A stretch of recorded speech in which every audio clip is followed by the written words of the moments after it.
6:42 right now. Time is running out to get your Star ID. There's a federal deadline coming up, so in order to board a plane and enter certain federal facilities, you need one of those newer IDs. That's why the Alabama Law Enforcement Agency launched its campaign to remind us of how important it is to get that new ID. Let's check in with WSFA 12 News reporter Bethany Davis live in downtown Montgomery. Bethany, that deadline is coming up quick.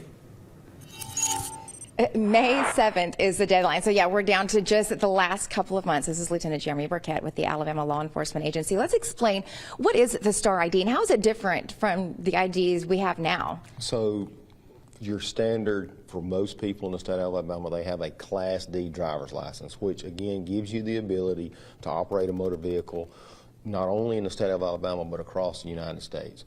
Well, what the Star ID is, it's part of the Real ID Act, and again, we talked about that earlier. It identifies that credential as being compliant with the Real ID Act, which is a federal standard, it's very specific, and it allows you, if you choose, to use your driver's license to board a flight. Meaning, hey, if I'm going to use my driver's license versus a passport, right, to get on a domestic flight, then it allows you to be able to do that. And so now, especially for people that do not have the Star ID, they've went and got their license renewed, you'll actually see on the credential where it says not for federal use. It's in green writing. So a lot of people, we've had a lot of questions about that, but that is why you would see that on the driver's license. Doesn't mean that there's anything wrong with it. Doesn't mean that you can't get out and operate a motor vehicle, but it really does let individuals know, hey, it's printed on there, hey, you can't get on this flight. You might not be able to get into a federal building. You might not be able to get onto a federal military installation. So we need to have it done by May 7th. That's when they're going to start enforcing this across the country. What do we need to get together? How do we get our Star ID? Walk us through that process. So we've got a lot of tools on our website, and that's what I would really encourage everyone to do.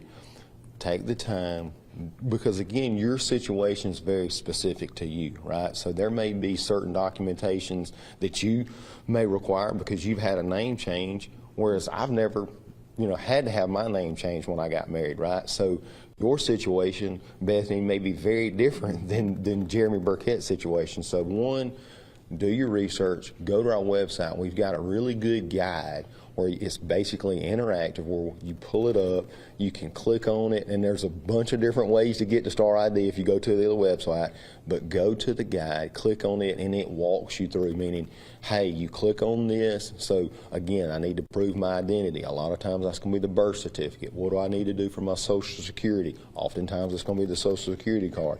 And then you're going to get into the residency stuff, right? What do I need to verify my address?